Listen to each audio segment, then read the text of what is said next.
Ya, jadi DM itu kan sebetulnya kalau secara medis ya ada 3, ya, DM tipe 1, tipe 2, sama gestasional. Ya, jadi kalau DM tipe 1 itu karena kekurangan insulin. Berarti pankreasnya tidak bisa memproduksi insulin, itu DM tipe 1. Insulin itu kan fungsinya ngangkut gula untuk masuk ke dalam sel tubuh. Ya, untuk ngangkut gula untuk masuk ke dalam sel tubuh. Tapi yang ngangkut nggak ada karena tidak diproduksi oleh pankreas. Nah, kenapa kok nggak bisa diproduksi oleh pankreas? Apakah karena pankreasnya rusak atau bahan bakunya yang kurang? Nah, bisa dilihat di situ. Nah, kalau ini DM tipe 1 karena kekurangan insulin, maka biasanya kalau cara medis harus suntik. Kalau enggak minum obat dulu. Minum obat gitu ya, merangsang pankreasnya untuk memproduksi insulin. Kalau enggak, udah obat dan enggak mempan, akhirnya suntik insulin.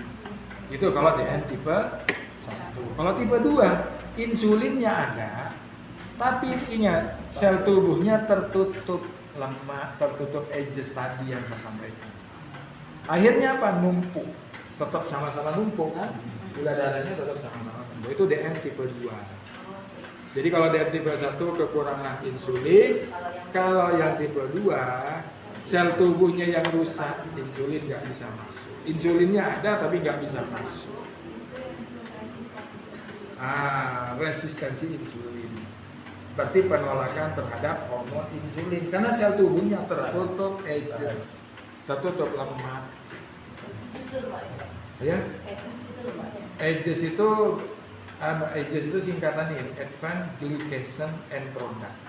Glycation itu ikatan lemak, protein, gula, itu numpuk di situ. Makanya disebut ages. Advanced Glycation, ya. Jadi numpuk di sel tubuh. Jadi gula, insulin cukup, ini nggak bisa masuk. Maka sel tubuhnya tetap kekurangan makan. Begitu sel tubuh ini kekurangan makan, maka dia akan kontak ke otak. Otak aku butuh makan. Otak kontak ke perut, akhirnya perut jadi lapar. Nah, makanya orang kalau gula darahnya tinggi, ya cirinya ada 3 banyak makan, banyak minum, banyak kencing, iya kan? Nah, 3 banyak makan. Kenapa? Ya itu tadi, sebetulnya makanan banyak, tapi nggak terserap oleh sel tubuh, karena nggak bisa masuk. Sel kontak otak kontak perut bunyi terus, mangan, lapar terus gitu ya. Akhirnya orang gula darah tinggi kan pengennya mangan terus gitu loh. Loh iya Bu. Makanya 3 banyak makan, banyak minum, banyak kencing. Nah gitu loh. Ini ya. Jadi kalau malam kencingnya sering sampai 7 kali, hati-hati. Jangan-jangan diabetes. Ya tapi nggak usah khawatir, jangan-jangan karena sel tubuhnya ini nutup. Maka butuh sel baru. Sel baru gimana? Stem cell-nya diaktifkan, ya regenerasi sel, gitu loh. Akhirnya ke sana, ya. Makanya kan, ya itu tadi banyak makan, ya karena itu. Kenapa kok banyak minum? Karena haus. Jadi sel tubuh ini nggak dapat air pun nggak bisa masuk. Akhirnya haus. Begitu haus, kontak ke otak, kontak ke perut, minum terus. Begitu minum, nggak bisa masuk juga, dibuang lewat kencing, kandung kemihnya gampang penuh, akhirnya sering kencing, gitu loh. Iya, ya. Ya jadi makanya 3 banyak ini. Jadi itu. Tapi kalau pagi itu emang sering kencing. Kalau pagi Bu, biasanya pagi ini bisa karena prostat juga bisa. Jadi udah nggak bisa nahan. Kan prostat itu fungsinya dia itu nahan di ini misalnya kandung kemih ya, di sini salurannya. Prostat itu kan di samping gini. Jadi ini dia nahan. Tapi kalau prostatnya wis dol, udah kandung kemih nahannya jadi sedikit. Nah ini pengen kencing aja. Ya bisa jadi nih kalau cowok ya.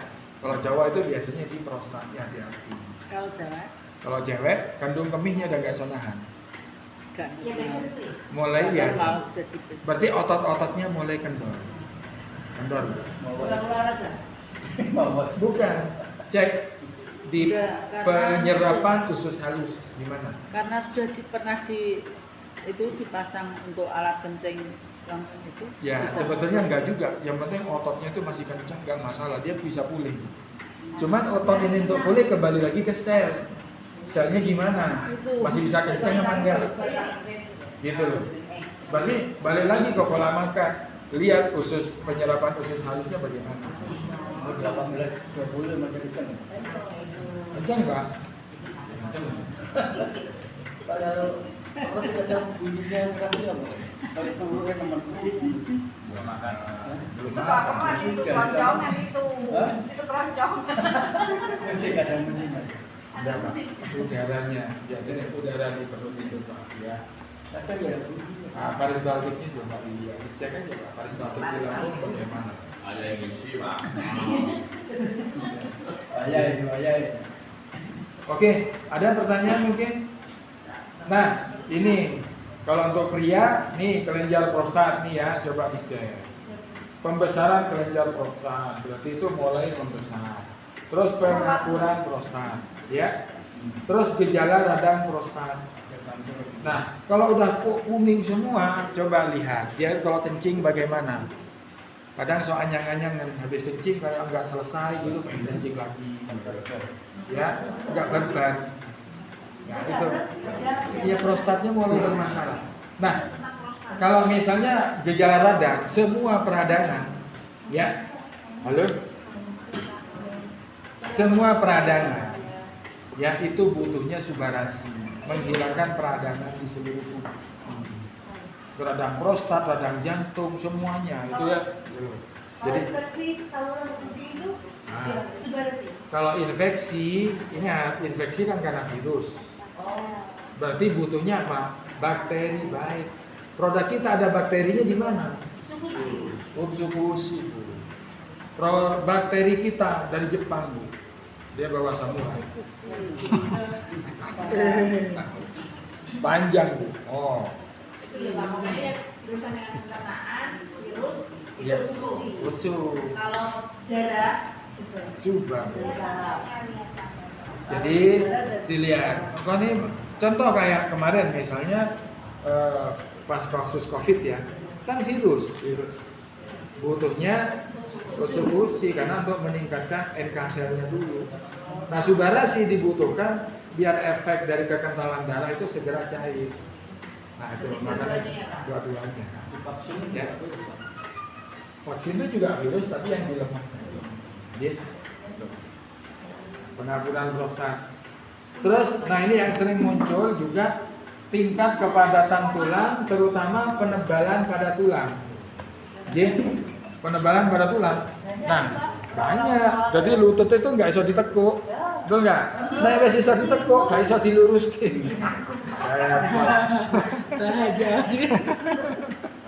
Ya, jadi kalau itu kenapa terjadi penebalan pada tulang? Ini misalnya sendi ya. Jadi numpuk kayak pengapuran ya. Itu bisa terjadi satu karena kristal asam urat. Lihat di fungsi ginjal. Nah, ginjal tadi belum dibuka ya. Nah, lihat di fungsi ginjal asam uratnya bagaimana. Kalau asam uratnya tinggi, berarti ini nanti ada potensi terjadi kristal asam urat. Sehingga ini akan mengganggu di persendian. Nah, itu kayak bentuknya itu bentuk kayak tepung gitu ya. Nah, serbuk kayak gitu. Nah, akhirnya mengganggu cairan di situ. Enggak lancar, enggak laju. Iya. Nah, itu berarti di penebalan pada tulang. Cek di situ nih, penebalan pada tulang. Ya. Nah, kalau di sini misalnya ini udah tinggi, ya udah butuh di detox dulu. Pakai sugar ya. Sugarasi. Nah, nanti kalau udah bersih, biasanya 2 hari aja nih mulai nyaman. Lutut itu mulai bisa lentur. Ya. Nah, satu segmen pasar lagi kan, banyak kan orang bermasalah dengan lutut, ya. Jadi sebetulnya, wah ini harusnya menang promo kapal pesiar nih, harus ngerti ilmu nih goyang ini. Ya, yang penting fokus. Ya. Jadi penebalan pada tulang. Terus yang kedua pengeroposan pada tulang. Nah, kalau pengeroposan pada tulang, saya sering cek ya, orang yang pengeroposan pada tulang itu biasanya sering konsumsi susu berlebihan.